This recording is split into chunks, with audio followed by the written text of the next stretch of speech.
Et bonjour à tous, bonjour à toutes, bienvenue dans ce nouveau numéro d'Avanti Nice. On est très content de vous accueillir chaque semaine. L'OGC Nice est à la fois sorti piteusement de la Coupe de France, mais également sur le podium de la Ligue 1. Bon, on est un peu sur le gym de Schrödinger, on est à la fois vivant et mort à l'intérieur, mais bon, c'est l'effet que nous fait ce club depuis des années, vous le savez.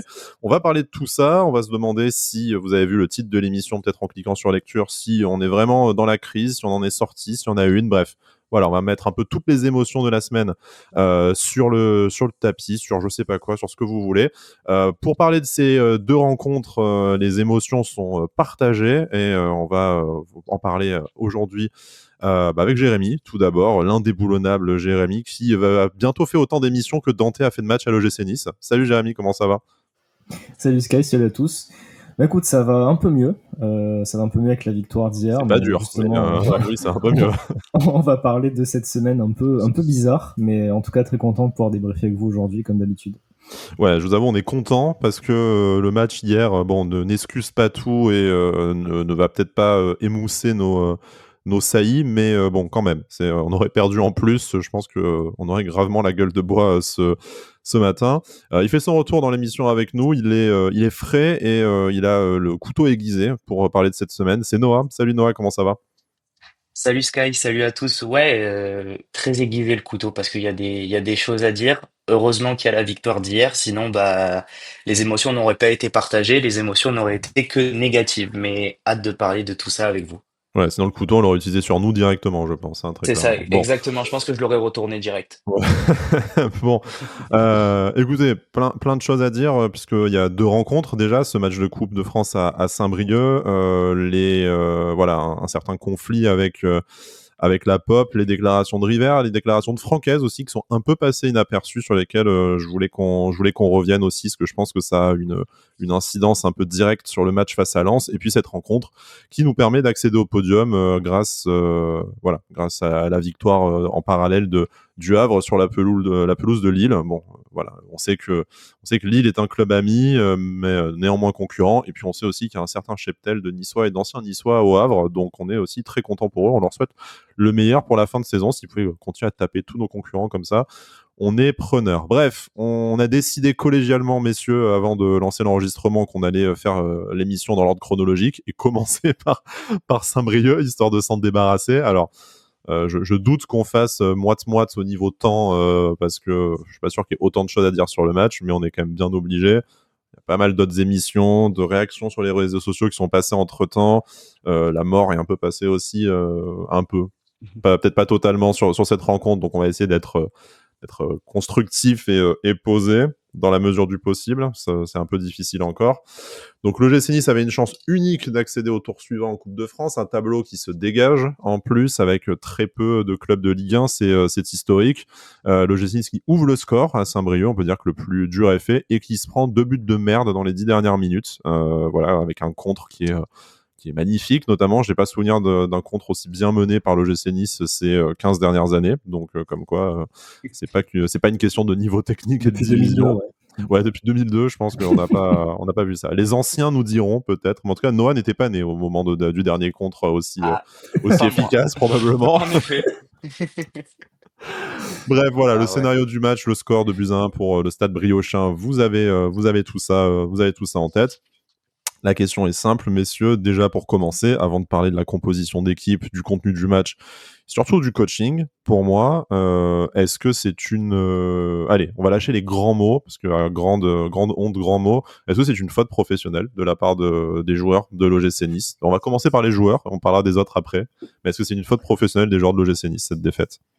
Oui, oui. Pour moi, c'est vraiment honteux ce match, à tout point de vue. Bon, même quand on menait 1-0, je trouvais que c'était quand même. Enfin, on a vraiment le match très pénible à regarder par définition. Alors oui, ok, le terrain est pas bon, etc., etc.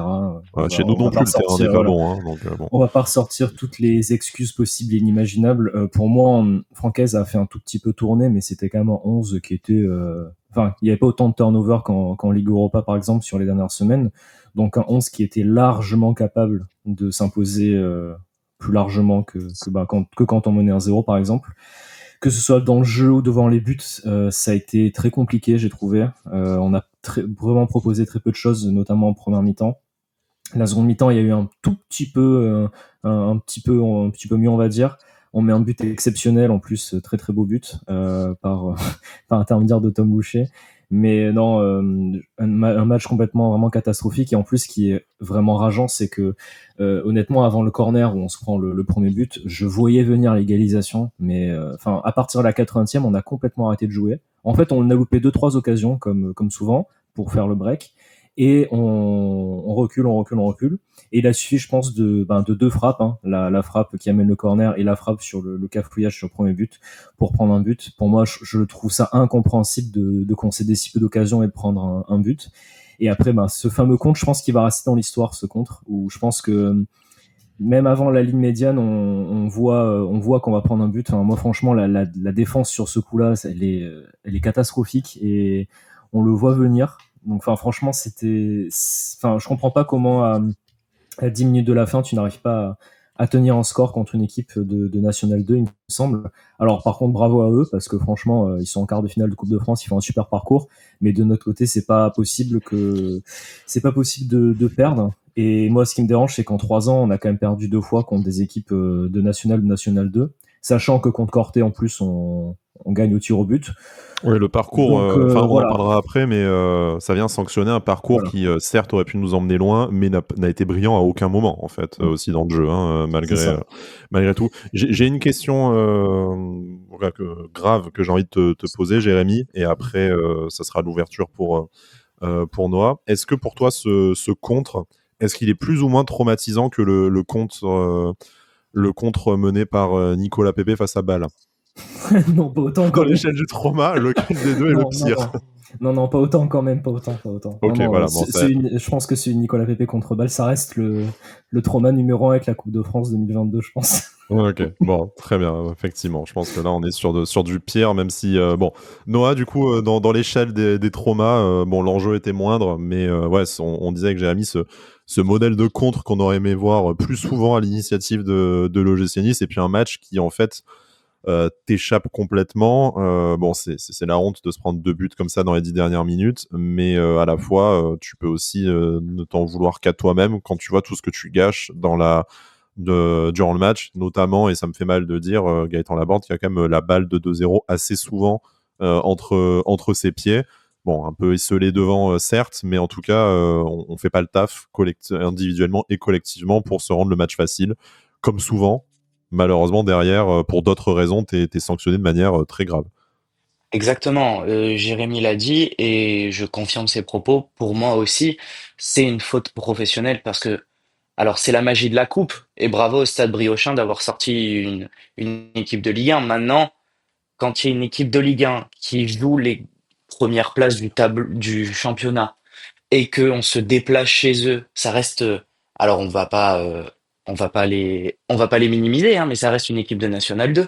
Maintenant, voilà, c'est pour moi c'est grave ce qui s'est passé mercredi soir, c'est pas normal et surtout au vu de la physionomie et de prendre ce deuxième but dans les arrêts de jeu et surtout voilà sur un contre éclair, c'est-à-dire c'est la base du foot quoi, le repli défensif, les mecs. Enfin normalement on fait ça à l'entraînement. C'est-à-dire, on apprend à se replier quand ça se passe comme ça. Et d'ailleurs, tu as relevé un souvenir, ce contre de Nicolas Pepe contre Bâle. Celui-là, je m'en rappellerai toujours parce que j'étais au stade et je me disais, mais c'est pas possible. Non, je n'y crois pas. Le C'est temps pas a défilé au possible. ralenti, tu sais, c'est la relativité Ah, du temps sur cette mais action-là. exactement. Exactement. C'est-à-dire, je voyais l'action en 0,5. Je me disais, mais comment? Mais c'est pas possible. Mm. Et donc, bah, franchement, oui, c'est une faute professionnelle qui s'est passée. Maintenant, restons pragmatiques. En effet, voilà, il faut le dire, et je l'ai vu passer sur les réseaux. Je ne sais pas pourquoi les coupes ne réussissent pas à Francaise et à l'OGC Nice cette saison, que ce soit la Coupe de France ou l'Europa League. Mais bon, ça, on en parlera au débrief de la fin de saison. On a joué Mais l'Europa League cette saison? Je n'ai pas souvenir. bah, Est-ce que les joueurs sont au bah, courant qu'ils ont joué l'Europa League? je crois pas qu'ils sont au courant. Je crois qu'ils ont souvenir d'avoir gaspillé du kérosène pour aller en Suède et pour Ouais. aller tout ça, mais jouer au foot, je crois pas. Donc voilà, pareil, ils ont gaspillé du kérosène pour monter là-haut au Stade Briochin, mais je crois qu'ils n'ont pas souvenir d'avoir joué Mhm. un match de foot. Mais voilà, pour moi, c'est une faute professionnelle et il faut très très vite se remettre d'aplomb, quoi. Et c'est ce qui s'est passé hier. Ouais, on aurait voulu avoir des galettes, on a eu que des saucisses avec cette équipe. Oh, oh, blague Exactement. bretonne, Ah ouais. blague de Chandler en plus, parfait. Voilà, Mais on est dans la voilà. thématique de février. Je voulais revenir avec vous quand même un peu plus sur la composition d'équipe. Alors, bon, on va pas réinterroger les choix de Francaise a posteriori, parce que bah, vu le score mauvais, hein, je pense.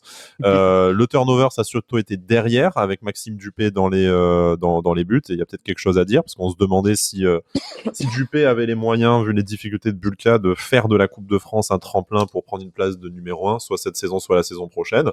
J'ai envie de dire, oups, raté sur cette rencontre-là. Une défense, Abdelmomen, Bombito, Mendy. Des latéraux, bon, Abdi, Klos, on est plutôt sur du titulaire, enfin, on a l'habitude de voir. Devant, pareil, avec Diop, Shaw et Laborde. Et il y a juste voilà, la titularisation de Tom Louchet au tête de Santa Maria, qui était un peu du turnover. Tom Louchet buteur. Bon, après, ça ne suffit pas forcément à sauver un match, mais je pense qu'il n'y a pas grand-chose à dire sur sa performance individuelle.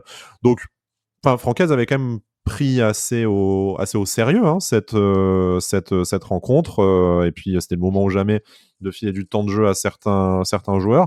Est-ce que pour vous, il s'est trompé dans le 11 et on aurait vraiment dû envoyer la grosse équipe, c'est-à-dire au hasard titulariser Dante dans la mesure du possible aussi physiquement, ou alors il a été lâché par ses joueurs, ce qui explique sa déclaration sur laquelle on reviendra dans quelques instants.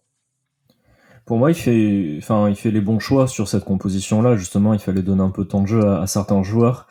Vu qu'on n'avait plus la Coupe d'Europe, justement, c'était la seule compétition où certains joueurs pouvaient vraiment être titulaires et disputer quelques matchs.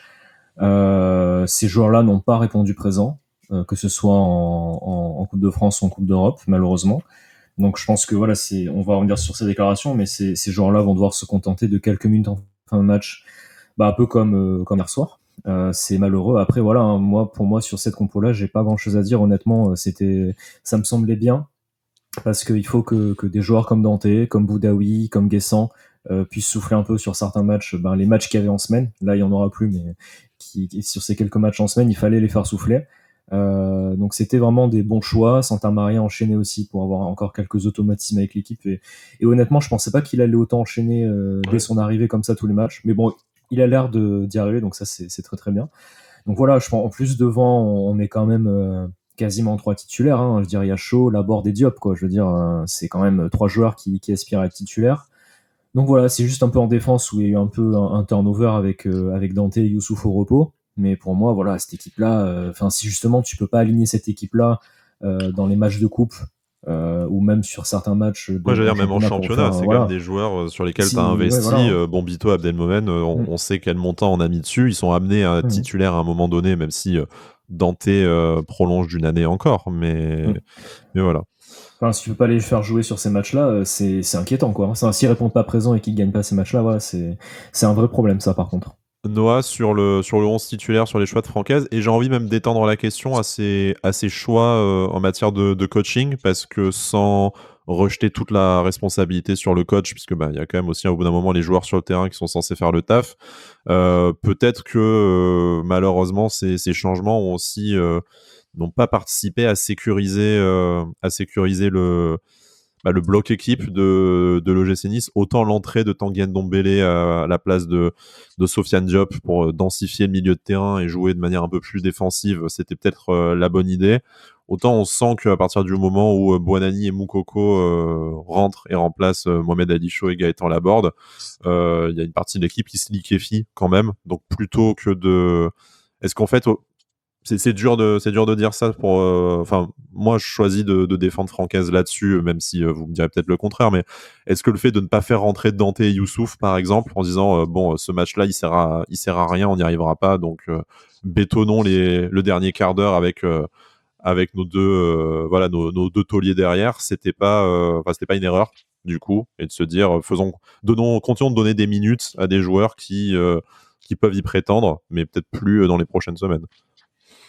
Bah, moi, je vais te rejoindre, Sky, tout simplement parce que on l'a toujours vu. N'importe quel entraîneur arrive à faire tourner son équipe, surtout quand il joue tous les 3 jours avec un enchaînement entre Coupe d'Europe, Coupe de France, championnat, etc.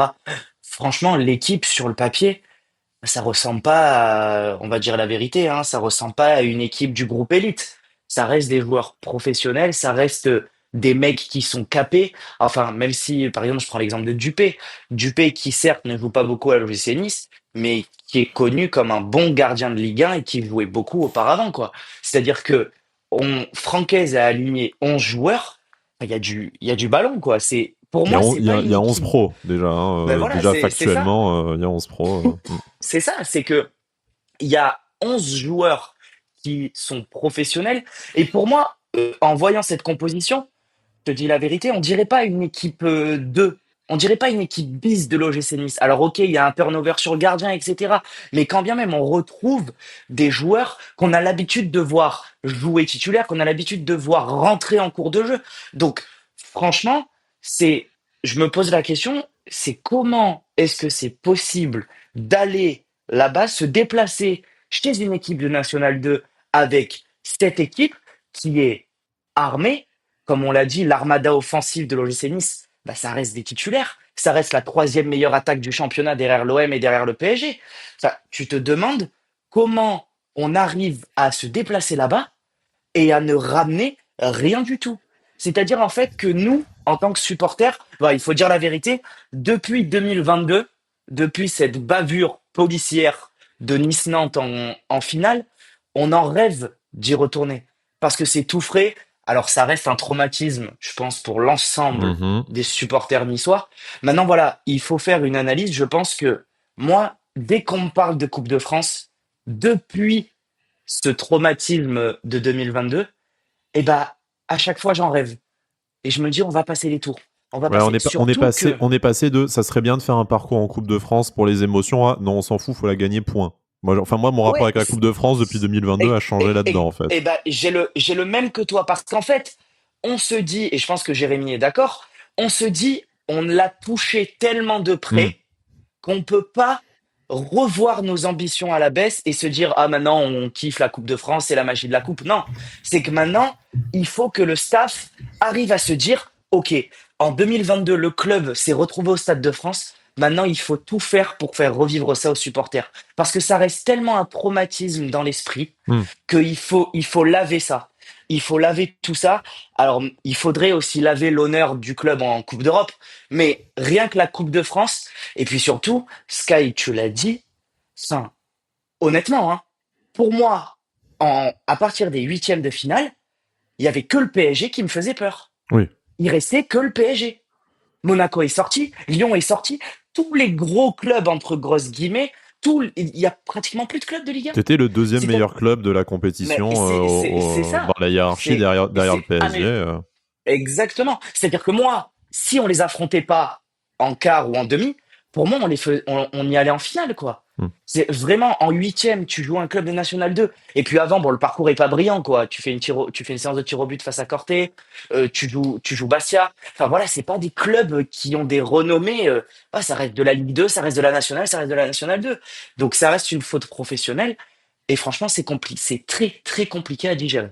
Jérémy, on a compris, difficile à digérer. Le fait qu'on aurait tiré le Paris Saint-Germain vraisemblablement, parce que c'est le prochain adversaire du Stade Briochin en quart de finale, je ne sais pas si c'est à accroître encore l'impression d'être passé à côté d'une finale, puisque bah en fait, bon, ça veut rien dire. En 2022, on sort le PSG l'OM et on se chie dessus face à Nantes, mais on se serait dit, voilà, ce quart de finale, ça aurait été le moment ou jamais en fait de se dire cette année on va au bout ou pas. Ou est-ce que on se dit, bah, d'un autre côté, vu comme on a galéré face aux trois premiers clubs amateurs ou semi-pro là qu'on a affronté depuis le début de la compétition, c'était pas pour nous cette année malgré le nettoyage de clubs de Ligue 1 et de toute façon on aurait choc face au PSG, donc autant on sort avec la honte, mais finalement sans regret maintenant focus sur le championnat. Bah, c'est vrai qu'en plus, quand j'ai vu que Lille s'est fait éliminer par Dunkerque, en plus avec ce scénario un peu incroyable, là, j'ai une petite enflammade. Je me suis dit, ah ouais, là, c'est bon, c'est un signe et tout. Enfin bon, en fait, pas du tout. Donc ouais, de toute façon, je pense, là, on aurait tiré le PSG, à mon avis. Je pense qu'on serait passé, mais on aurait perdu contre Guingamp au tir au but en demi-finale. Ouais. Non, je L'ADN du club. Non, mais bon, en vrai, tout à fait possible. non. Je pense que contre le PSG, malheureusement, je pense qu'on aurait eu de quoi faire un très bon match, mais je pense qu'on serait pas passé. Là, à mon avis, le PSG, bon, en championnat c'est ok, mais en Coupe de France ils vont la gagner assez tranquillement parce que ils ont une équipe. En ce moment, ça joue super bien, donc à mon avis, on serait pas passé. Donc ça amenuise un petit peu ma déception. Mais moi, en fait, c'est plus le principe d'avoir perdu ce match-là et surtout la manière de le perdre avec 2 buts en 10 minutes qui fait mal. Après, voilà. Tu te prends quand même un doublé d'un défenseur central qui est conseiller en assurance la semaine. Hein. Enfin, on rappelle. Ouais, il n'y a pas de saut métier, hein, immense respect aux conseillers en assurance, mais bon, quand même. Enfin, non, mais c'est pour ça que. Il y a son profil sur LinkedIn, quoi. Ouais, si vous voulez l'ajouter sur LinkedIn, du coup. Si vous voulez l'ajouter, vous pouvez, quoi. C'est un truc de fou. Mais moi, c'est plus, c'est le principe du match en lui-même qui me dérange. Bien sûr qu'il y avait la manière, enfin il y avait de quoi aller se qualifier en quart et même aller peut-être un peu plus loin, mais moi c'est plus la manière qui m'a dérangé. Après voilà, le but maintenant c'est de se dire un peu comme l'équipe a réagi, et je pense que ça va faire le lien avec le match contre Lens, mais le truc c'est il fallait réagir et surtout il faut qu'on continue de réagir jusqu'à la fin de saison en championnat parce qu'en fait si tu finis dans les 4 premiers en championnat cette année, bon, c'est au moins t'as réussi en championnat, t'as une qualification en Ligue des Champions, c'est top et tout. Ça amenuise un peu les 2 tâches en Coupe de France et en Coupe d'Europe. Par contre, si on finit encore, je sais pas, 7 ou 8e et qu'on n'est pas en Coupe d'Europe, là la saison elle sera complètement loupée. Donc il va falloir vraiment faire une très très bonne fin de championnat, faire une fin de championnat sérieuse et aller chercher quelque chose pour vraiment amenuiser un peu cet effet mitigé qu'on a avec ces 2 éliminations en coupe. Donc voilà, moi vraiment focus maintenant sur le championnat. En plus, on a un calendrier qui va arriver qui est quand même largement à notre portée. Donc j'espère que cette année on va pas choc un peu comme les années précédentes à partir du mois de février là. Donc voilà, focus sur le championnat. On va en parler du championnat, déjà du match face à Lens et puis des 3 semaines à venir avec un calendrier facile. On sait que le calendrier facile et l'OGC Nice, ça ne veut jamais rien dire, mais bon, on est obligé de dire quand même quand tu joues les derniers du championnat que c'est à ta portée. On va fermer la page Saint-Brieuc, voilà, qui rejoint les ombres, les heures les plus sombres de notre histoire. Pardon, je pense à Plabennec pour un truc en Bretagne pour les plus anciens, le Puy pour plus récemment. J'avais oublié Plabennec aussi. Ouais, oui, Plabennec Coupe d'Europe. On oublie pas Plabennec. Commence à en avoir beaucoup quand même. Hein. Ouais, non, voilà, ça commence à encore. Wow. Voilà, ça fait beaucoup là, non? Here we go again. Ouais. Allez. Plabennec, j'ai pas le souvenir. J'étais pas né, hein, on est d'accord? Si, c'était en 2011 quand même, je crois. J'aurais dit quelque part entre 2009 et 2011, donc t'étais petit, voilà. J'étais petit un peu quand même. Ouais, mais t'étais avec un but de Loïc Rémy, non? C'est ça? Du coup, on perd 2-1, mais il marque quand même. C'était Loïc Rémy, ouais. On se prend 2 buts après, je sais plus. Ouais, bref, on va pas ressortir les vieilles blessures, ça là, c'est refermé à peu près. Donc c'est bon, et puis bon, l'équipe était pas la même non plus qu'aujourd'hui. Bon, au-delà de ce match, de cette élimination honteuse, piteuse, voilà, tout ce que vous pourrez en dire comme qualificatif, il y avait eu quand même aussi, il y a une belle ambiance de merde au club et autour du club quand même, qui n'a pas été, voilà, c'est un peu l'étincelle sur une flaque d'essence aussi cette élimination. On va pas vous refaire l'historique, hein, vous l'avez peut-être même directement vécu si vous êtes membre de la Populaire Sud, mais bon, suite au banderole face à Marseille, la suspension à titre conservatoire, le communiqué du club qui dit c'est pas nous, c'est eux les méchants, qui les lâchent complètement, le communiqué de la Pop, blabla. On a eu droit cette semaine à une magnifique déclaration de Jean-Pierre River qui nous dit ouais, bah maintenant que c'est passé, on a besoin de tout le monde et puis tout le monde derrière l'équipe, le projet, blabla et tout. Toujours aussi lunaire. Voilà, alors, on va en parler brièvement. Je l'ai même pas noté parce que le contenu, au bout d'un moment, les déclarations de Jean-Pierre River, on a l'impression qu'elles sont générées par l'IA aussi. Hein. Mets-moi des mots clés, dis-moi ce que je peux dire en 1 minute. Mais même lui, discours sur ChatGPT. Ouais, non, mais attends, même lui, tu le vois dans son regard, il est là, genre putain les gars, pourquoi vous m'avez déterré? C'est pas ce qu'il dit, c'est ça. Mais en fait, Jean-Pierre River, j'ai l'impression que c'est le mec. C'est bon, alors Jean-Pierre, t'es le seul de toute façon dont on connaît la voix et le visage. Alors vas-y. Dès qu'il y a une merde, voilà, dès qu'il y a une situation de merde, c'est on te ressort et c'est vas-y, fais ta magie, fais quelque chose. Lui, il a plus envie, très clairement. Lui, il était prêt à s'ambiancer au brunch avec son petit col roulé, tu vois. C'était pas le moment où il allait devoir tourner une vidéo, mais tu vois sur son visage qu'il a pas envie d'être là. Et je comprends. En plus, je dis non, mais attendez les gars, j'ai aucun pouvoir de décision. Vous me laissez toutes les merdes à faire, genre. Donc en deux mots, si vous voulez une réaction sur cette déclaration de Jean-Pierre River, qui au final n'a rien arrangé du tout, parce que quand tu vois les réactions, alors par la petite lorgnette des réseaux sociaux, hein, on parlera de l'affluence face à Lens après, qui finalement, est-ce que la crise existait vraiment ou est-ce qu'elle faisait partie d'un tout petit microcosme d'actifs et d'ultra. Mais je te dis, Jean-Pierre River, il dit un truc, comme on dit, généré par ChatGPT, qui est mid au possible, quoi, et qui au final n'arrange rien, parce que à part dire non, mais venez nous soutenir au stade, en fait, il y a aucune réponse à la situation actuelle et à une fracture qui est née avec, en tout cas, une certaine partie des supporters suite aux événements de Marseille, à toutes les déceptions qui se sont ajoutées ces dernières saisons, qu'on n'a pas de plaisir à reciter à chaque fois, mais qui nous reviennent en tête. Je sais pas si vous voulez dire quelque chose là-dessus. Je vous avoue que je l'ai noté dans nos programmes de l'émission à titre de complétude, mais j'ai pas l'impression que ce soit passionnant comme sujet non plus. Bah, on pourrait juste dire une chose, c'est que en fait Jean-Pierre River, c'est voilà, comme tu l'as dit, c'est quelqu'un qui se retrouve en conférence de presse.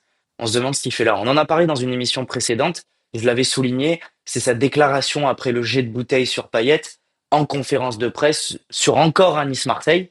À croire que Marseille nous cause que des problèmes. Mais Dans la franchement, vie en général, c'est pareil, hein, tu sais. Mais ouais, c'est ça. Ouais, c'est réel. Mais voilà, la fracture naît d'une très très mauvaise communication. Et on parle pas d'un intendant. On parle du président du club. C'est-à-dire, on parle du mec, c'est voilà la figure connue du club pour les administrations de la ligue, etc. Et moi, Sky, j'aimerais juste revenir sur un truc. J'ai parlé de la ligue. Juste, je rappelle brièvement le communiqué de la ligue. Je l'ai sous les yeux.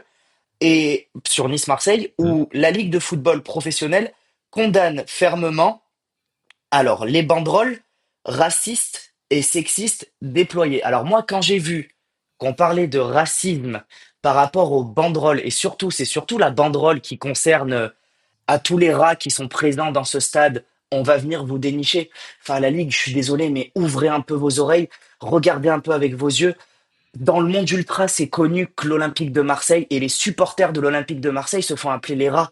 À Lyon, ils se font appeler les rats. Par À eux-mêmes, Nice, ils se font appeler les rats. par, par, Enfin, par, par eux-mêmes d'ailleurs au passage. Hein. Enfin, mais on le rappelle. Hein. c'est-à-dire, ben, voilà, mais c'est-à-dire que c'est connu dans le monde ultra et dans le monde des supporters français que l'Olympique de Marseille se font appeler les rats. Et quand j'ai entendu dire que on a comparé cette banderole à un appel aux ratonnades qu'on a pu voir à l'époque, mais j'ai trouvé ça mais dégueulasse. C'est-à-dire, alors, ok, l'OGC Nice, à travers ses supporters, et il faut dire la vérité parce qu'on l'est, a une image de club qui est pas toujours très très belle. Il faut dire la vérité. Maintenant, associer mon club, et je le dis, et je suis limite, on dirait le porte-parole du gouvernement, mais associer mon club à des ratonnades, alors que ce n'est pas du tout le message qui était véhiculé. Enfin, s'il vous plaît, la Ligue, mais Et tu, réveillez-vous. Et tu notes, Réveillez-vous. Noah, que la réaction du club, c'est les banderoles, c'était pas bien, on leur a dit de pas le faire. Genre, on aurait peut-être Ah oui, aimé c'est que ça. le Non club mais, nous dise, par contre, évitez de traiter les supporters niçois de racistes, sexistes, homophobes, ou je sais, ouais, ça aurait. mangeurs de bébés, ou je sais pas quoi encore. Ouais, c'est Mais ça. c'est là où je pense enfin, la réaction du club est impardonnable, parce que de dire, attendez les gars, vous saviez très bien que vous alliez avoir des problèmes avec ces banderoles-là, vous avez quand même voulu le faire, maintenant démerdez-vous. Ça, en famille, nettoyer son linge sale, je peux l'entendre, je peux l'entendre tout à fait. Maintenant, brocarder sur la place publique, de dire, ah, ils sont incontrôlables, c'est pas nous. Qu'est-ce qu'on va en faire? Pitié, pitié la Ligue, aimez-nous. Alors que en fait, tu peux être le genre idéal. Tu sais très bien que l'OGC Nice, à la première occasion, Ah oui, il se fera dézinguer. se fera enfiler par la Ligue. Ah Voilà, mais. la stratégie, comme d'habitude, de ce club qui a absolument envie de se faire aimer par les médias et les instances parisiennes, et qui n'a pas Non compris mais c'est. qu'à la première occasion, de toute façon, on allait se prendre une balayette. Bon, voilà, c'est bien, même stratégie, mêmes échecs, mêmes conséquences. Non mais c'est Ça ça. fait des années, on ne les réalise toujours pas. Jérémy, Bah, sur la peut-être déclaration de River, ou plus largement sur la situation, alors avec la populaire, on rappelle, nous, on a un avis sur la populaire qui est le même, je pense, que la moyenne des supporters niçois, c'est-à-dire heureusement qu'ils sont là pour l'ambiance, et c'est notre groupe d'ultra principal, pardon. Et ce sont d'autres supporters niçois, donc ils font partie de la famille. Après, on n'en est pas membre. donc on donne aussi un avis qui est extérieur. On n'a pas nécessairement toutes les clés des décisions qui se font à l'intérieur du groupe, mais à la fois aussi, on n'est pas spécialement soumis à la cohésion, à garder la même ligne que le groupe. Donc voilà, c'est juste pour faire un petit point sur qui on est par rapport à ce groupe. C'est pas ni le plaisir de le critiquer, ni le plaisir de le défendre. Donc Jérémy, pardon. J'ai surtout parlé de la déclaration de Jean-Pierre River parce que bon, surtout ce qui concerne Nice-Marseille, si j'en parle, ça va durer longtemps, je risque de m'énerver. Donc, donc voilà. Sur les déclarations de Jean-Pierre River, je trouve qu'on lui a trop souvent reproché de ne pas prendre assez la parole. Donc bon là, je trouve que cette année et même depuis l'année dernière, il apprend quand même un tout petit peu plus. Donc on peut pas. Je te coupe, Jérémy. Est-ce que tu as l'impression qu'il prend la parole? Est-ce que tu as l'impression qu'on lui la donne? Moi, c'est ça qui me dérange. Je me trompe peut-être complètement dans mon analyse et ça serait pas la première fois. Mais j'ai pas l'impression qu'ils se disent je suis le président de l'OGC Nice, je dois prendre la parole et affirmer quelque chose pour mon club. C'est plutôt Jean-Pierre, faut que quelqu'un parle, viens, et lui il arrive, il lâche un truc 1 minute, genre me saoulez pas, moi je dois aller à la plage maintenant quoi. Je pense que c'est lui qui l'a pris la parole là, parce que contre Lens là justement ça m'a étonné qu'il prenne la parole en conférence de presse parce que bon on n'est pas en situation de crise non plus incroyable hein, ça va hein, on sort de 2 matchs en victoire, c'est pas non plus on s'appelle pas l'Olympique de Marseille. Voilà, c'était pas non plus une catastrophe. Donc bon, il prend la parole, c'était bien. Le message qu'il véhicule sur le fait qu'il faut rester unis, tout ça, il a raison parce qu'il faut qu'on arrive au moins à avoir cet objectif en championnat. Et il faut rester unis pour y arriver. Hein. De toute façon, c'est pas justement en restant en ayant des soucis extra-sportifs qu'on en a trop souvent et en ayant des dissidences qu'on va y arriver. Les dernières années, ça nous a porté préjudice et à chaque fois, on n'a pas réussi. Donc, il faut rester unis jusqu'au bout. Après, oui, voilà, il y a toujours le fait de dire le projet, machin, tout ça. Bon, ça, c'est toujours un peu les mêmes choses. On sait qu'on aura toujours droit. Donc, moi, maintenant, ça m'intéresse plus du tout.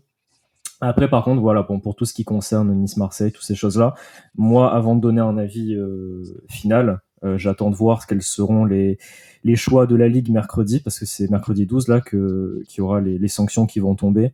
Donc voilà, je donnerai, je pense, un avis dans la prochaine émission quand on connaîtra les sanctions, pour voir un peu ce qu'ils en pensent. Après, par contre, j'espère qu'on n'aura quand même pas de points en moins, parce que là, quand même, ça serait quand même un peu too much. Voilà. On verra bien la communication de cette sanction du coup attendue probablement pour mercredi comme tu le disais. Ceci étant, tu disais Jean-Pierre River qui appelle à l'unité et c'est son rôle à la fois. Il n'y a pas grand chose d'autre à dire pour lui. Ça a plutôt bien marché, ou en tout cas les supporters du gym n'ont pas nécessairement retenu une volonté de se diluer ou en tout cas de ne pas être derrière l'équipe pour ce match face à Lens, puisque l'affluence annoncée supérieure à 22 000 spectateurs. Bon, on va pas se mentir, entre les abonnés qui n'ont pas été suite à la relocalisation, ceux de la POP qui n'ont pas acheté une place, on est probablement en dessous des 20 000, je dirais, à la louche peut-être, mais en tout cas on est loin d'un stade désert comme en Coupe d'Europe ces dernières semaines. Ça ressemblait à une affluence qu'on a souvent vue pour un match de Ligue 1 interchangeable dans ce stade ces 10 dernières années. Voilà, donc pour l'instant, on a l'air quand même de faire front tous ensemble. On va revenir sur la composition de l'équipe, du coup, de cette belle victoire de 2-0 face à Lens. Donc Marcin Bulka qui retrouve sa place dans les buts, une défense, la défense titulaire cette fois, défense à 3 choisie par Francaise, Youssouf, Bombito et Dante qui fêtait donc sa 300e, et on aura peut-être ce micro-débat légende ou pas légende qu'on a à peu près à chaque fois qu'on parle de Dante. Melvin Barr et Jonathan Klaus sur les côtés, Boudaoui Santamaria au milieu de terrain, et devant Guessancho et Laborde. Pareil, on est à peu près sur ce qui se fait de mieux par rapport aux hommes disponibles sur cette rencontre. On a beaucoup parlé ces dernières semaines de pourquoi on est revenu à 3 derrière, ça marchait mieux à 4 quand même. Est-ce que c'est pas Sofiane Diop au final qui fait la différence entre ces deux schémas-là? On est revenu sur ce schéma à 3. Cette fois, ça a bien fonctionné, je trouve, à la fois dans le jeu et puis surtout sur le résultat. Après, est-ce que pour vous, Francaise a bien fait malgré les dernières sorties un peu un peu délicate à 3 derrière, de persévérer avec ce schéma, qui avait sa préférence, on le rappelle, en début de saison. Peut-être parce qu'en face, il y avait une défense à 5 aussi, et que c'était un moyen d'éviter d'être totalement sous nombre au milieu de terrain, parce que c'est parti sur un 5-3-2 du côté lensois, et peut-être que nous, avec un 4-2-3-1, ça mettait beaucoup de responsabilités sur Boudaoui et Santa Maria. Enfin, je sais pas quelles sont vos clés de lecture à la fin du choix des hommes, donc la grosse équipe cette fois forcément par rapport à la Coupe de France, et de ce système tactique du coup qui en 3-4-3 qui était à nouveau utilisé par Francaise. Bah, tu sais que pourtant moi j'aime beaucoup le 4-2-3-1, mais bon déjà c'est le système préférentiel de Francaise, donc pour moi il y a plus trop de surprise sur le fait que tant qu'il a les joueurs pour, il va jouer dans ce système-là maintenant. Après il y aura peut-être des changements en cours de match si besoin, mais je pense qu'on va partir toujours avec cette défense à 3. En plus, bon pour moi c'était un match qui allait être révélateur parce que après match contre Marseille, on a vu que le système avait super bien marché, on n'avait pas encaissé de but, et là, bah, encore une fois, on fait un super match et on n'encaisse pas de but. Donc justement, pour moi, on a fait nos 2 meilleurs matchs de la saison dans ce système de jeu-là, bon, gagnant à chaque fois 2-0. Donc pour moi, c'est un bon choix, et honnêtement, ça me surprend pas forcément que maintenant on joue dans ce système-là. Alors après, voilà, comme tu l'as dit, il y a Sofiane Diop qui du coup joue un petit peu moins. Ça, c'est dommage. Après, je pense qu'il aura quand même un peu de temps de jeu d'ici la fin de saison. Il y aura quand même, je pense quand même qu'il y aura aussi des changements en cours de match importants. Hier, ça a été un peu tardif, mais ça a été expliqué, on va dire, par Francaise. Je pense qu'il aura du temps de jeu. Après, pour moi, je pense que maintenant, on va rester dans ce système de jeu-là parce que c'est celui qui est travaillé depuis la pré-saison et parce que c'est le système de jeu de Francaise. Donc voilà, tout simplement.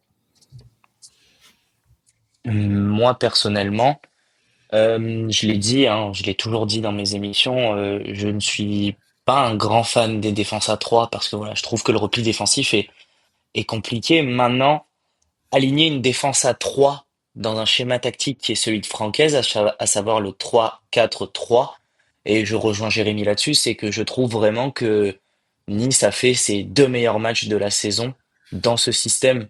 C'est-à-dire que on n'est plus sous une hécatombe de blessures. Et je tiens à souligner quand même, messieurs, les débuts très très prometteurs de Santa Maria. Mmh. Je trouve quand même contre Marseille qui a fait un gros gros job, contre Lens, pareil. C'est vraiment, je ne m'attendais pas à ce qu'une recrue hivernale ait un impact comme ça. Après, on peut dire merci et grand bravo à Florian Maurice de l'avoir déniché de son banc du Stade Rennais. Maintenant, voilà, un schéma tactique en 3-4-3 qui permet, lorsqu'on est en repli défensif, de faire reculer ses pistons et de passer à 5 derrière. Alors, on peut dire que vraiment sur le repli, je sais pas si vous l'avez remarqué, messieurs, mais alors on est en 3-4-3 en phase offensive, mais quand on passe en phase défensive, on a les deux pistons qui redescendent et on a aussi quand même les deux ailiers qui redescendent sur la ligne du milieu de terrain afin de former deux très grosses lignes bien compactes, ce qui nous assure quand même deux clean sheets d'affilée à domicile et pas contre des équipes qui jouent le maintien quand même. On parle de l'OM et on parle de Lens, quoi. Donc franchement, grand bravo à Franquès de faire en tout cas ce qu'il est en train de faire parce que vraiment voilà, on a toujours eu des deuxièmes parties de saison très compliquées. Je soulignerai pas la deuxième partie de saison contre Galtier et contre Farioli. Ça, je vous laisse Sky et Jérémy en débattre pour savoir laquelle est la plus traumatisante. Mais, euh, mais franchement, c'est beau. Et si on continue comme ça, au vu du jeu de Monaco en Ligue 1, je ne parle pas en Ligue des Champions, au vu du jeu de Monaco en Ligue 1 qui est beaucoup en difficulté, et on les joue Monaco à la fin du mois de mars, après les 3 prochaines semaines, on va en parler juste Mmh. après, mais voilà, au vu des performances de Monaco et au vu des performances de nos amis lillois qui arrivent quand même à perdre contre le Havre, et voilà, qui est une semaine à oublier pour eux d'ailleurs, et ben que si nous on continue avec cette marche en avant, parce que franchement, je vous le dis, ce que j'ai vu hier, c'était du football. Et c'est là que je me dis, mais comment on fait pas un parcours et en Coupe de France et en Coupe d'Europe quand on voit ce jeu-là, que ce soit contre Marseille, avec ce pressing individuel qu'il y avait sur les joueurs. Et contre Lens aussi, ils n'ont pas vu le jour. Enfin voilà, on parle de Lens, on parle d'une équipe qui n'a pas eu trop de turnover que ça, qui a fini deuxième il n'y a pas si longtemps que ça. C'est, c'est beau, bravo, on est troisième.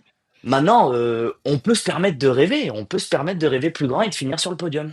Ouais, en tout cas, on est toujours aussi efficace à domicile, toujours invaincu. Ça, c'est C'est en ça. championnat, en tout cas, ça, c'est une chose non négligeable après avoir reçu quand même la plupart des gros du championnat. Et puis, bon, tu l'as dit, clean sheet. Enfin, dans le contenu, on en détaillera un peu le fil du match dans quelques minutes. Mais on passe d'une situation vraiment catastrophique en Coupe de France, puis même la défaite à Lille qui n'avait rien de déshonorante, mais qui nous avait mis un petit coup à nos ambitions, à un match complet, un scénario par rapport à nos concurrents directs qui nous propulsent sur le podium, où on peut à nouveau s'enflammer. Alors bien sûr, la saison est encore longue, et puis ça se tasse devant quand même, c'est serré, hein, après tout. En fonction du résultat de Lyon, il n'y aura jamais que 4 points de différence avec la zone non européenne, donc ça peut aller très très vite, mais bon, mine de rien, tu vois cette saison quelque chose que tu n'as pas vu depuis très longtemps à l'OGC Nice. Et je trouve ça, au-delà du débat entre qu'est-ce qui est le plus traumatisant entre Farioli et Galtier, je pense qu'il n'y a pas de débat, hein, c'est Galtier largement, parce que Farioli, Ouais. tu sens que tu sens que niveau contenu, ça se joue sur un fil tant que tu prends pas de but, mais que le château de cartes pouvait vite s'écrouler. Galtier, le downfall est quand même catastrophique. Là, tu as l'impression qu'en fait, ta saison a commencé, alors pas mal, hein, faut pas déconner, mais ta saison a commencé un peu dans la difficulté, un peu diesel, un peu 15 blessés. La Coupe d'Europe que tu perds aussi rapidement dès le début de saison. Et en fait, tu sens quand même que tu as une montée en puissance. C'est le moment où tu récupères tout ton effectif en plus. Donc c'est difficile de pas être très optimiste, en fait, même pour des gens comme moi qui avons l'expérience de savoir que le GC Nice te rendra malheureux de toute façon, in fine.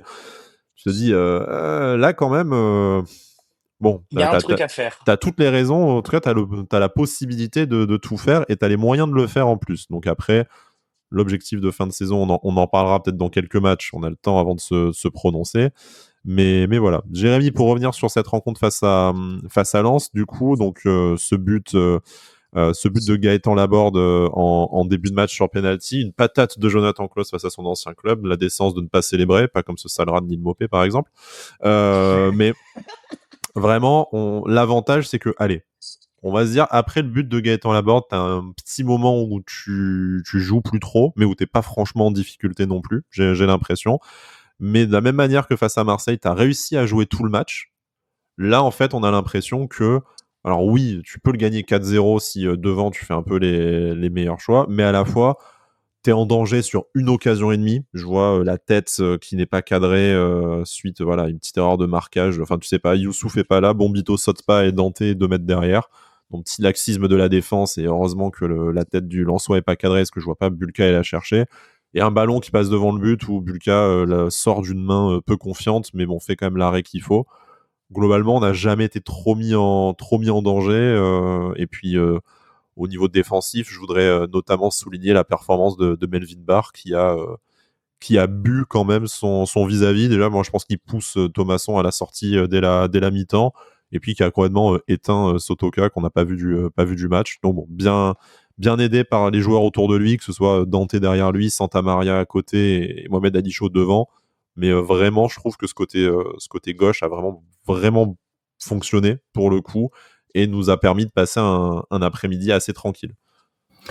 Ouais, pour moi, hier, tout a fonctionné. Quand on joue dès le début de match et qu'on joue tout le match, évidemment, ça aide, hein. J'ai eu un petit peu peur quand on a eu le but refusé d'Evan Guessant au début. Je dis, ça va peut-être mettre un coup derrière la tête, mais l'équipe a continué, a très bien réagi.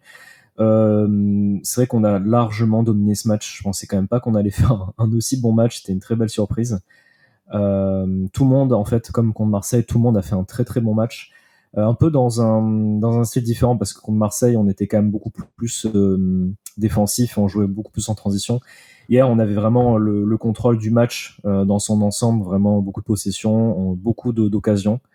Euh, on a eu un très beau but aussi de Jonathan Klaus. Donc non, vraiment dans l'animation aussi très très bon match. Défensivement, pas grand chose à dire. C'est vrai que voilà, il y a eu deux trois frayeurs avec notamment aussi le dégagement loupé de Moïse Bombito en début de match. On a eu un peu peur sur cette action-là, mais il se Il se rattrape bien. rattrape de manière Ouais, spectaculaire. Ça ouais, voilà. n'excuse Donc pas ça, la première erreur, mais quand même. voilà, il se rattrape bien, donc ça va. Mais voilà, tout le monde a fait vraiment un très très bon match hier. Bon, après, il y a des joueurs qui ont encore fait un match stratosphérique. Hein. Franchement, Evan Guessant encore, je le trouve incroyable. Vraiment, cette année, il est incroyable. Santa Maria, voilà. Noah en a un petit peu parlé, mais vraiment, il fluidifie beaucoup le jeu au milieu de terrain. Ça fait beaucoup de bien. Et en plus, il permet à Hicham Boudaoui d'être beaucoup plus présent, je trouve, dans le jeu aussi. Hicham Et à Boudaoui, en fait, Tanguy ce Ndombele qui de se reposer voilà, se aussi un peu reposer. de ses pépins Mais, physiques, je pense. mais j'espère qu'il va pouvoir revenir rapidement parce qu'il va être important en fin de saison aussi, Tanguy Ndombele. Hicham Boudaoui aussi, il fait un match mais qui est exceptionnel, à part devant les buts où franchement c'était waouh, c'était quand même compliqué. Voilà, en fait pour moi le seul bémol hier c'est ce réalisme devant les buts où franchement quand il y avait encore un zéro, je me suis dit on va encore se prendre un vieux corner à la 92e, on va faire un partout. Mais au moins, enfin heureusement que Jonathan Klaus met ce but magnifique. Et voilà, le seul bémol hier, c'est qu'on n'est pas plus gagné parce que franchement, il y avait largement la place au vu des occasions qu'on s'est créées. Alors il y a un très bon gardien en face aussi qui a fait deux trois arrêts qui sont très très bons. Par contre, c'est vrai que devant les buts, il va falloir être un peu plus réaliste. En fait, on marque beaucoup de buts, rien à dire là-dessus. Mais c'est vrai qu'en tout cas, il faudra pas faire comme hier où on a eu je sais pas combien d'occasions et qu'est-ce qu'on a vendangé devant les buts, c'était incroyable quoi. 16 tirs, 8 cadrés pour l'OGC Nice. 61% de possession de balle. Ça arrive rarement. Bon, c'était le cas face à Saint-Brieuc, mais c'est pas tout à fait le même niveau. Mais ça arrive rarement que l'OGC Nice ait autant de possession face à un adversaire, surtout du niveau, comme on le disait, européen. Bon, tu as dit un peu les forces en présence, et puis je pense que personne n'a fait un mauvais match. On peut peut-être voilà, reprocher pardon, au Prince de Béchar d'avoir toujours la même frappe de myopathe. Hein. C'est quand même un peu délicat à force, mais bon, sans ça, peut-être il serait au Borussia Dortmund aussi. Hein. C'est pas pour rien qu'il est à l'OGC Nice, mais ça a plutôt bien fonctionné. Noah, voilà, sur les joueurs et sur la performance de l'OGC Nice, j'ai deux questions pour toi. La première, c'est est-ce qu'on ne deviendrait pas, et quand je dis on, j'accuse nommément Jérémy, est-ce qu'on ne deviendrait pas un peu gourmand à force avec cet OGC Nice de se dire, bah t'as pas tremblé, t'as tapé 2-0 un concurrent à l'Europe, et encore tu te dis, franchement on aurait pu gagner 4-0. Je plaisante Jérémy, mais parce que je pense qu'on est nombreux en fait dans ce cas-là de se dire, malgré le fait qu'on arrive à faire un clean sheet, un match où tu trembles pas, tu joues de la première à la 90e minute, cette équipe nous procure tellement de plaisir et joue tellement au foot que tu te dis, elle pourrait encore faire mieux en Non, fait, mais donc pourquoi on va pas c'est parce chercher que ce mieux-là? ça aurait pu nous porter préjudice en fin de Oui. match, en fait, si on n'avait pas fait break, c'est pour ça, en fait. Bah après, ça, c'est parce qu'on Surtout, connaît ouais. l'OGC Nice et qu'on Oui, a toujours voilà, hein, peur de te prendre. Mais en vrai, Noah, on a maîtrisé ce match et c'est pas la première fois. On parlait de Marseille, il y a d'autres rencontres avant comme ça. Et puis après, pour ouvrir sur la suite de la saison et sur la déclaration de Francaise avant la rencontre, quelques mots sur le coaching peut-être, parce qu'au final, allez, à l'exception peut-être de Mohamed Abdelmonem, et je soupçonne qu'en fait il soit rentré davantage pour offrir une standing ovation à Dante pour sa 300e que vraiment pour une raison sportive. Je peux me tromper, vous me direz. En fait, finalement, ne sont rentrés que des titulaires indiscutables et Tom Louchet qui avait fait un bon match et qui était auteur du but au stade, à Saint-Brieuc face au stade Briochin.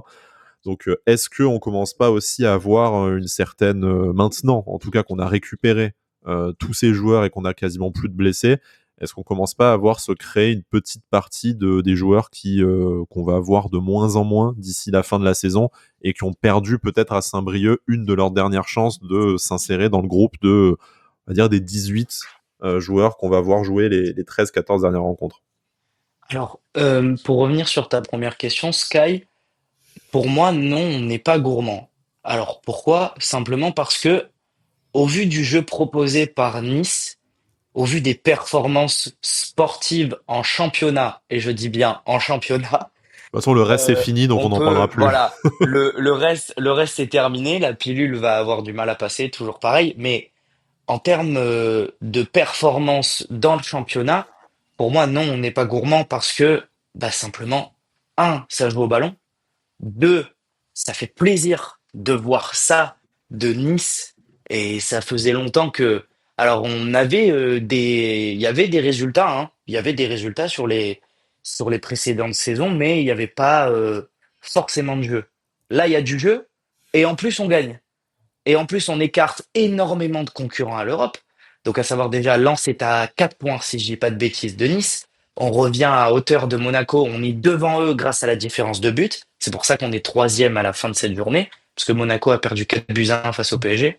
Encore une fois, Monaco qui prend beaucoup de buts, Ça fait donc toujours c'est plaisir de le symptomatique. rappeler, donc vas-y, je t'en prie. Ah oui, ça fait extrêmement plaisir. Toujours nos voisins, les princesses qui en prennent 4, ça me fait toujours un bonheur magnifique. Mais non, pour moi, il faut. Alors, en tant que supporter, si on fait une analyse, on rêve toujours d'aller plus haut, on rêve, etc. Maintenant, si on fait une analyse un peu plus pragmatique, non, pour moi, on n'est pas gourmand et il y a vraiment, vraiment, vraiment quelque chose à aller chercher.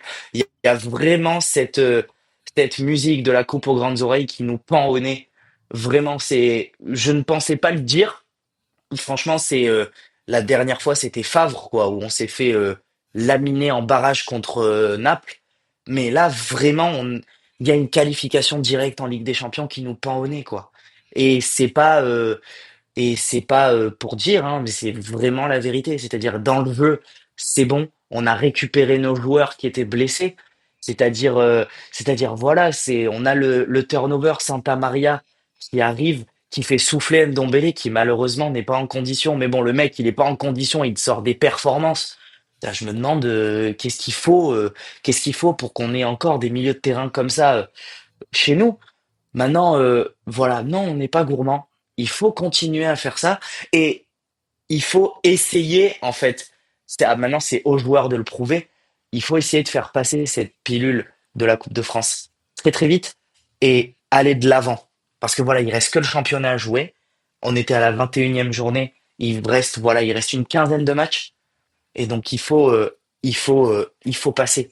Il faut passer outre cette élimination honteuse qui est une faute professionnelle en Coupe de France, aller de l'avant. Là, pour l'instant, on est troisième. Ce serait magnifique de finir troisième, mais même quatrième, je prends, mais troisième, rien que pour l'ego de supporter, c'est magnifique. Et donc voilà, continuer à aller de l'avant. Il faut qu'ils continuent à nous proposer ce jeu. Il faut garder cette armada offensive autant efficace. Voilà, parce que ils l'ont dit pendant le match de Nice-Lens, les commentateurs, mais Evan Guessant est à 9 buts, je crois, 9 ou 10. Laborde est à 8.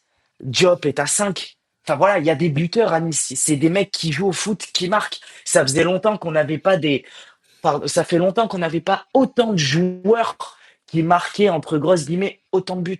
Ouais, On a toujours eu, le danger peut venir de voilà, partout aujourd'hui à l'OGC exactement, Nice. Et, exactement.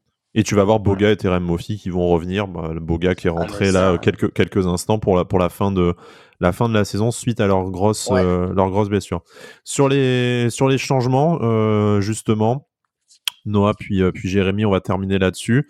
Euh, Francaise disait, alors je vous résume parce que sa déclaration dure 1 minute 30, que de toute façon il n'y aura pas 23 joueurs qui joueront tous les derniers matchs de la saison. Mais il faut que tout le monde mette la même énergie, y compris le 16e, 17e, 18e du groupe. Si c'est pas le cas, ça lui pose pas de problème de partir à 16, ça lui pose pas de problème de faire des choix. Il y a eu trop de moments dans la saison où il n'a pas eu le choix à cause des blessures. On a du mal à ne pas y voir directement un tacle aux entrants du match face à Saint-Brieuc, qui ont été un peu directement sanctionnés entre non-présence dans le groupe et non-entrée sur cette rencontre-là. Je pense notamment à Buonanni, mais pas que lui, hein, sûrement Mendy. Peut-être Ndombele, même s'il y a eu il y a des raisons physiques probablement qui expliquent plein de choses. Youssoufa Moukoko, n'en parlons même pas. Peut-être on ne le verra plus, mais voilà. Est-ce que finalement, maintenant que l'essentiel du groupe revient, il n'y a pas il y a pas un petit déclassement de 3-4 joueurs qui n'ont pas réussi ou pas voulu montrer qu'ils avaient la place dans ce groupe de 18 qu'on va emmener toutes les semaines à chaque journée du championnat, et puis du coup pour lequel en fin de saison peut-être l'avenir à l'OGC Nice se posera également. En fait, c'est la dure loi du football. Il faut dire la vérité. Francaise a à sa disposition un groupe de professionnels. Maintenant, il nous reste que le championnat. Il n'y a plus de Coupe de France, il n'y a plus de Coupe d'Europe. Je comprends totalement et je soutiens totalement que Francaise dise ça en conférence de presse. Ce qui est tout à fait normal, parce que au bout d'un moment, on compte sur un groupe. C'est un sport collectif. ok, il y a 11 joueurs titulaires, mais il y a quand même 5 remplaçants qui peuvent potentiellement rentrer en cours de match. Donc ça fait un turnover sur 16 joueurs. Maintenant, la chose qu'il faut se dire, c'est que quand Francaise il parle de ça, et je pense Sky que tu as l'analyse juste, c'est un petit tacle par rapport aux entrants lors du match de Coupe de France. Maintenant, que Francaise parte à 18, qu'il parte à 17, qu'il parte à 26, qu'il parte à 23, moi, en tant que supporter, hein, je dis la vérité, hein, tant qu'on gagne les matchs et qu'on finit au plus haut possible ce championnat, moi, tout me va. Jérémy, on sent que quand même il y a il y a la concurrence qui s'est accrue forcément parce que plus de joueurs disponibles et on sent qu'il y a certains joueurs qui sont quand même sur le à la marge du groupe dans lequel qui va partir toutes les semaines puisqu'en fait on a un peu plus de joueurs qui peuvent y prétendre que de place dans ce groupe-là. Du coup, se pose la question de leur avenir à l'OGC. C'est peut-être un peu tôt pour en parler, mais de leur perspective de temps de jeu sur la fin de saison, très certainement. Ouais, exactement. Après, il y a quelques joueurs, vous en avez parlé, hein, qui vont avoir moins de temps de jeu du fait des compétitions en moins, et de toute façon de leur niveau aussi sur leurs entrées ou les matchs où ils ont eu du temps de jeu. Youssoupha Moukoko a malheureusement pas pu répondre présent. Je suis quand même assez déçu. J'ai resté sur ma faim par rapport à ce prêt. C'est quand même assez incompréhensible ce qui s'est passé. Mais voilà, je pense qu'on va plus trop le voir jouer. Boadredine Boanani aussi, je pense que il y a eu un petit peu un coup de mieux quand il a enchaîné les matchs. Je me rappelle d'un bon match contre Le Havre, quand on avait gagné 2-1 à la maison. Sinon voilà, après sur ces dernières entrées pardon, c'est quand même pas suffisant. Voilà, c'est vrai que pour ces deux joueurs-là offensivement, sur les entrées, je les vois pas beaucoup jouer en fin de saison parce que on a aussi le retour de Boga, il y a Diop, on va avoir le retour de Mofi. Je pense que aussi la question va se poser avec Victor Orakpo. Je pense que quand si Francaise a le choix entre Victor Orakpo et Youssoupha Moukoko, il va faire entrer Victor Orakpo pour commencer à lui donner du temps de jeu aussi pour le futur. Donc voilà, je pense que pour ces deux joueurs-là, ça commence à être un peu compliqué. Après, il y en a d'autres. Hein. Vous avez parlé aussi d'Antoine Mendy. Je pense aussi à Pablo Rosario. Je le vois pas avoir beaucoup de temps de jeu d'ici la fin de saison, que ce soit en défense ou au milieu de terrain, honnêtement. Donc voilà, on n'a pas non plus beaucoup de joueurs, mais bon, je pense que Boudaoui, Santa Maria vont être la paire titulaire. On aura toujours Ndombele et Louché aussi, avec Youssouf qui hier a joué en fin de match aussi au milieu de terrain. Voilà, donc il y a ces joueurs-là qui, je pense, ne vont pas avoir beaucoup de temps de jeu. Après voilà, hein, quand ils ont du temps de jeu, honnêtement, ils n'ont pas non plus répondu vraiment présent. Donc c'est comme ça, comme l'a rappelé Noah, c'est le loi du, j'ai envie de dire c'est le loi du sport. Hein. C'est comme ça. Hein. Il faut être performant. Donc c'est compliqué, mais c'est comme ça. Donc voilà, on verra un peu ce que ça va donner, mais c'est sûr qu'il y aura quelques départs. Et de toute façon, bon là, je vois loin, mais si on arrive à se qualifier en Ligue des Champions, ce que j'espère, parce que pour moi c'est top 4 hein, cette année maintenant qu'il ne reste plus que la Ligue le championnat. Je pense que de toute façon, il va y avoir quelques départs pour renforcer l'effectif, parce qu'il y en aura clairement besoin pour la Ligue des Champions. Parce que bon, Ouais. Si qualifier c'est une chose, après y performer c'est autre chose. Hein. Oui, donc quand on a vu que l'Europa Voilà. League on fait 35e sur 36, la Ligue des Ouais, Champions, voilà, c'est moi ça. je Hein. comprends tout à fait l'argument de dire de toute façon en championnat tu as envie de finir le plus haut possible et ça ferait chier de terminer 6e aujourd'hui, je l'entends tout à fait. À la fois, une fois que tu as écouté la musique et que tu t'es fait des déplacements sympas en fonction du tirage au sort dans la nouvelle formule, dans la poule unique, je suis pas sûr d'avoir envie d'y aller si c'est pour afficher le même niveau qu'en Europa League. Mais bon, voilà, ça c'est un peu unpopular opinion, j'entends tout à fait. Et de toute façon, on ira dans la compétition européenne pour laquelle on se qualifie. On va pas faire de calcul pour se qualifier à celle d'en dessous. Donc on verra bien et on espère, si le cas se présente, que le G6 aura les moyens d'y briller. Hein, n'est-ce pas Ineos? Bref. Dernier mot en quelques instants pour qu'on se tienne dans l'heure d'émission. Messieurs, non pas que voilà, on va pas se faire couper l'antenne, mais essayons de faire un format avec un chiffre à peu près rond. Les prochaines semaines, on en a dit quelques mots, on a déjà dit quelques mots la semaine dernière. On a 3 matchs quand même, je vais pas dire facile, ça n'existe pas avec l'OGC Nice, mais on joue les 3 derniers du championnat. Déplacement au Havre le week-end prochain, et puis on enchaîne sur la réception de Montpellier. On a un petit mauvais résultat à la Mosson à effacer, en plus ce serait bien, et puis un déplacement à Saint-Étienne avec, bon, au-delà du résultat, le contexte et l'inimitié qu'on connaît entre nos deux clubs. Voilà, c'est des points vraiment importants à prendre, puisque après tu enchaînes Lyon, Auxerre et Monaco, donc bon, Auxerre mis à part. Tu vas affronter deux concurrents directs à l'Europe et peut-être même à la Ligue des Champions avec Monaco. C'est dans un moment, mais messieurs, on est d'accord que en dessous de 7 points sur les 3 prochains matchs, ce serait une contre-performance. Ouais, minimum 7 points.